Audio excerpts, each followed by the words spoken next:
Assalamualaikum warahmatullahi wabarakatuh.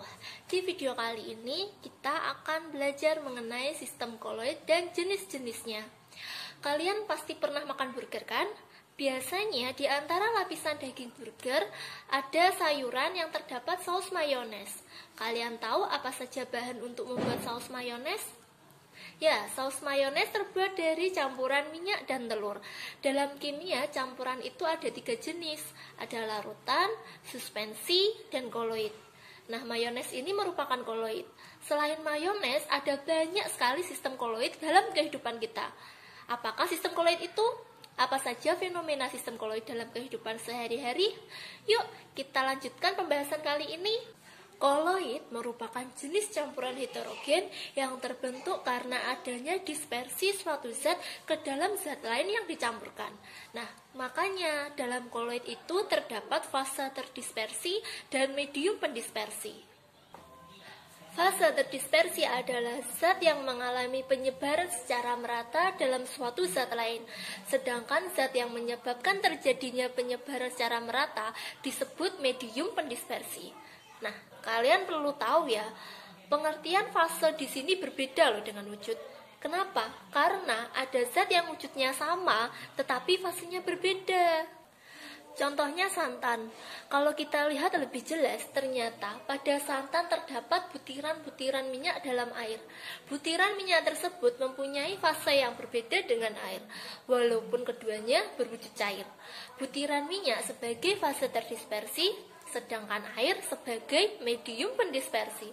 Oleh sebab itu, suatu koloid selalu mempunyai fase terdispersi dan medium pendispersi.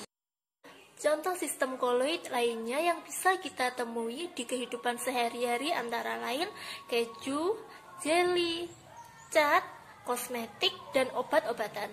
Bahkan, darah yang ada di dalam tubuh kita juga termasuk sistem koloid loh. Kok bisa? Ayo, coba kalian ingat, kira-kira apa saja komposisi darah di dalam tubuh kita? Oh ya, selain koloid, larutan dan suspensi juga termasuk campuran 2 zat atau lebih. Terus bedanya apa antara koloid, larutan, dan suspensi? Nah, untuk memudahkan kalian membedakan antara larutan, koloid, dan suspensi, perhatikan tabel berikut ini.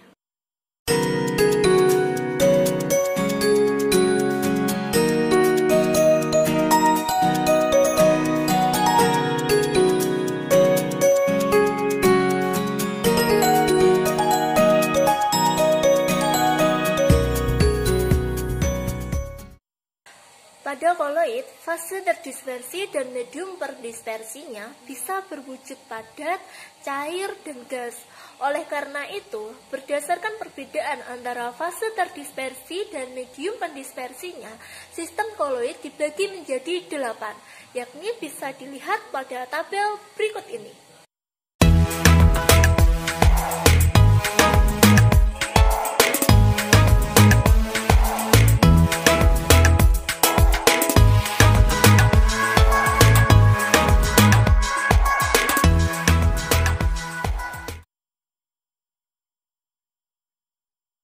Oke, langsung kita bahas satu persatu ya.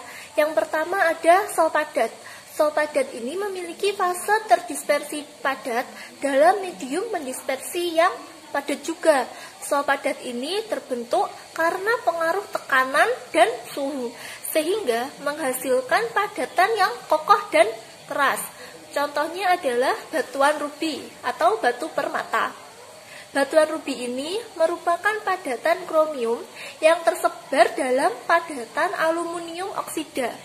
Sehingga di sini bisa kelihatan kan kalau padatan kromium itu sebagai fase terdispersi dan padatan aluminium oksida itu sebagai medium pendispersinya. Oke, lanjut lagi yang kedua, yakni ada sol. Sol memiliki fase terdispersi padat dalam medium pendispersi yang cair, yang tidak mudah berubah sifatnya. Jadi, bedanya sol dengan sol padat itu terletak di medium pendispersinya ya. Kalau sol padat, mediumnya ya padat, sedangkan sol itu mediumnya cair. Contohnya seperti cat tembok. Cat tembok terdiri dari banyak jenis padatan, di antaranya ada kalsium karbonat, kolin, dan lain sebagainya. Zat padat atau fase terdispersi inilah yang mengalami penyebaran dalam medium cair atau medium pendispersi yang berupa air H2O. Yang ketiga ada aerosol padat. Aerosol padat memiliki fase terdispersi padat dalam medium pendispersi gas. Contohnya adalah asap kendaraan. Asap kendaraan mengandung padatan berupa timbal, karbon monoksida, dan lain sebagainya, yang merupakan hasil pembakaran tidak sempurna dari mesin. Makanya, ketika kita melewati kendaraan bermotor yang mengeluarkan asap, kadang kita akan merasakan kelipan karena adanya padatan fase terdispersi di dalam asap yang disebut dengan medium pendispersi. Yang keempat ada aerosol. Aerosol memiliki fase terdispersi berupa cairan dan medium pendispersinya berupa gas. Jadi, bedanya aerosol dengan aerosol padat terletak pada fase terdispersinya. Aerosol tidak bisa bertahan lama. Hal ini karena zat penyusunnya yang mudah rusak oleh kelembapan suhu dan tekanan udara lingkungan. Contohnya adalah parfum.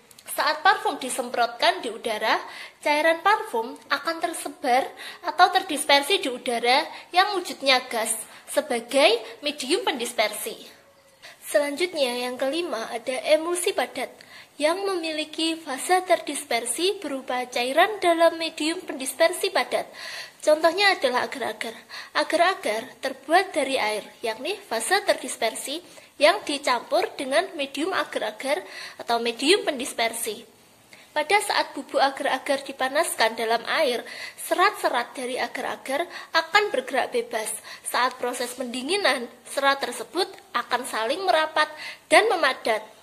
Jadi, pada agar-agar itu, partikel-partikel air terdispersi atau tersebar dalam partikel agar-agar. Yang keenam ada emulsi. Nah, kalau fase terdispersi dan medium pendispersinya berupa cairan, maka disebutnya emulsi. Emulsi biasanya tersusun oleh cairan dengan kepolaran senyawa yang berbeda, sehingga tidak saling bercampur. Contohnya adalah susu. Emulsi pada campuran susu dan air terjadi ketika air terdispersi atau tersebar dalam partikel-partikel susu. Nah, karena partikel air dan susu ini mempunyai level kepolaran yang berbeda, maka kedua zat ini tidak bisa bercampur dengan sempurna, sehingga susu itu termasuk koloid, bukan larutan. Yang ketujuh ada buih padat. Buih padat atau busa padat ini memiliki fase terdispersi berupa gas dalam medium pendispersi padatan, atau bisa disebut juga gas yang terdispersi dalam padatan. Contohnya adalah spons. Jika dilihat, spons itu merupakan suatu padatan, tapi ketika dipencet, ternyata isinya adalah udara. Itu tandanya partikel-partikel udara atau gasnya tersebar dalam medium padatan. Jenis koloid yang terakhir yaitu buih. Bedanya buih dengan buih padat, kalau buih memiliki fase terdispersi berupa gas dalam medium pendispersi cair, atau bisa disebut juga gas yang terdispersi di dalam cairan. Contohnya buih sabun. Karena adanya udara, yaitu fase terdispersi, yang terjebak di dalam larutan sabun sebagai medium pendispersi. Hal ini terjadi karena molekul-molekul sabun yang saling tarik-menarik membentuk jaring-jaring atau lapisan yang dapat menjebak udara, sehingga membentuk gelembung-gelembung bening yang berisi udara. Nah, sekarang kalian sudah tahu kan apa saja jenis-jenis koloid dan contohnya dalam kehidupan sehari-hari. Oh ya, di awal tadi kan disebutkan nih kalau mayones juga merupakan salah satu jenis koloid. Menurut kalian, mayones termasuk ke dalam jenis koloid apa ya?